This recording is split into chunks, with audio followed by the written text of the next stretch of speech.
Hour number 3 of the Green Mountain Mornings program on WKVT 100.3 FM and AM 1490. And the weather also preventing our intrepid reporter Chris Mays of the Brattleboro Reformer from making the journey from the Deerfield Valley over here into the studio this morning for our regular Tuesday conversation with folks from the Brattleboro Reformer.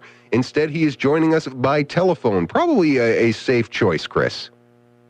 Yeah. I was hoping we'd see more snow around here and less sleet, but we got about 5 inches last night, according to Mount Snow. Well, that's definitely better than we got here as far as actual snow accumulation totals. Doesn't look like 5 inches of that, and now it's all kind of hardening and crusting. So probably a good move here, and we can certainly carry on these conversations by telephone as it warrants. And glad that we are able to talk a little bit. And I should mention that later on in the hour, we're actually going to be joined by Chris Ratter, the photographer for the Reformer, to talk about this special project he's been working on that part 1 of is in this morning's Reformer. But Chris, I wanted to get you on the air as well because a lot of decisions being made at the select board in the town of Brattleboro over the past couple of weeks as they prepare for town meeting day and the representative town meeting. They voted on the budget, basically, at this last meeting, approving a 3.5-cent tax rate, but it took a little doing to get down to that level of 3.5 cents. Talk a little bit about the back and forth and how they arrived at that figure. Well, one big thing they had to look at were energy saving measures. They hired a firm to do an energy audit and looked at all the buildings, so they had some decisions regarding whether they would fund some of those recommendations this go around or not. And the one thing they removed one of the plans to have a new pellet boiler that would be shared between the municipal center and the library. Right. And they're going to go with a 1-year-old boiler from the fire department that's not being used. Right. And just one quick question about that. Was part of that decision, I mean, they keep kind of talking around the municipal center in general and the future of the municipal center. That was kind of what played into that decision, right?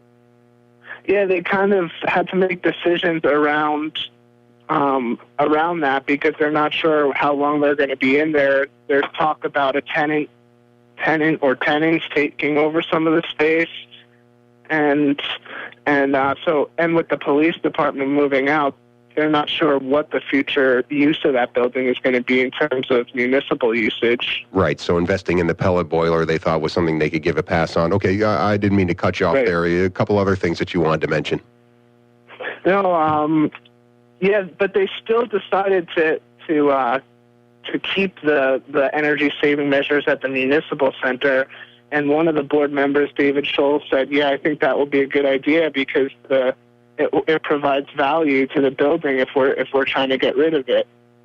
Yeah, makes sense. You still need to sell the building and make it unsellable, and they have to do quite a few renovations just to bring it up to code. I know they've been working on some of those and have already allocated the expenditures for that.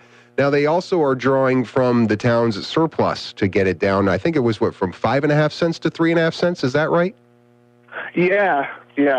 So I think over $1 million from the surplus, but that's not necessarily breaking that 10% rainy day threshold that the town manager, Peter Elwell, recommends that they keep. No, it's not. And all year there's been talk of this bigger, slush fund than usual. So they've had this idea that they might use a bigger chunk than usual this year, especially with the police fire projects, the bond payments.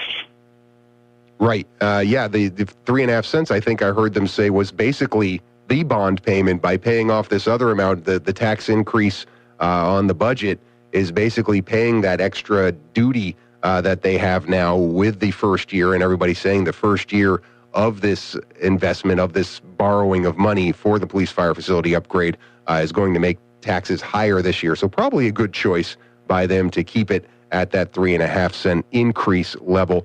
Now, a side conversation to that at the last select board meeting had to do with the contingency fund for the police fire facility. Talk a little bit about the back and forth there between the town manager and some members of the select board. Most of the select board wanted to discuss this. They had concerns about whether this was an appropriate use of the contingency fund that was set up for parts of the project, not necessarily included in the guaranteed maximum price, which comes from the contractors for each of the projects. But the town manager, Peter Elwell, explained these were items they had in mind all along, but to have those items in the guaranteed maximum price would mean they would have to pay special administrative costs to the contractor. So they thought it would be a safer bet to do it in-house through the town, and they'd save money for the town. So, and I totally understand the rationale there. The pushback on from members of the select board about that, Dick DeGray most notably saying that these items should have been in the original document. And he's right. These are items that were always planned. They are got to have items, as Chair David Gartenstein mentioned. Why the concern when the idea behind the whole maneuver, and it really is, it's a bookkeeping maneuver, it seems to me, was to save the town money. Well, the town manager said it's always been in the budgets, the ones that were presented at representative town meetings, so there's no deception there. It's just a matter of looking at it differently. The guaranteed maximum price is set by the contractor, whereas the budget was something they had estimated before the projects went out to bid. And we're talking $65,000, and I'm not trying to belittle $65,000 of expenditures, but when we're talking about the total contingency, this is a pretty small fraction of what they have available. Yeah. 850,000, I think, is the number that I saw in your story about what they have available for these extras or things like that. So it seemed to me that they made the right choice in approving that amount, despite the discussion around it. Now, something else that was talked about at the last select board meeting, actually at the last couple meetings, both the regular meeting and the special meeting that you covered, that they decided not to engage in, is using the Creamery Bridge as a revenue source for the town. Talk a little bit about that conversation. Yeah, the town's Recreation and Parks Department proposed making that into a rentable venue for weddings and other gatherings. And they estimated an $8,000 price tag to fix it up, do renovations and improve it, so to bring it up to speed for people to rent out.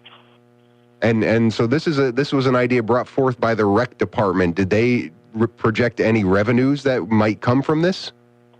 I didn't see any revenues, but the idea is that people are already using it, but to make it, to make people come through the town, get permits, it might, benefit the town in terms of revenue and also keeping the space clean and So why ultimately did not the select boards approve that? They basically said no to it.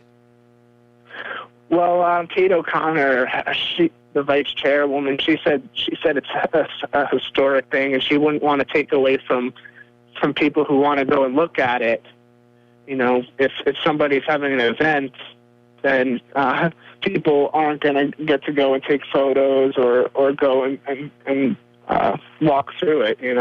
But are people using it for events already, or no? That's not permitted right now.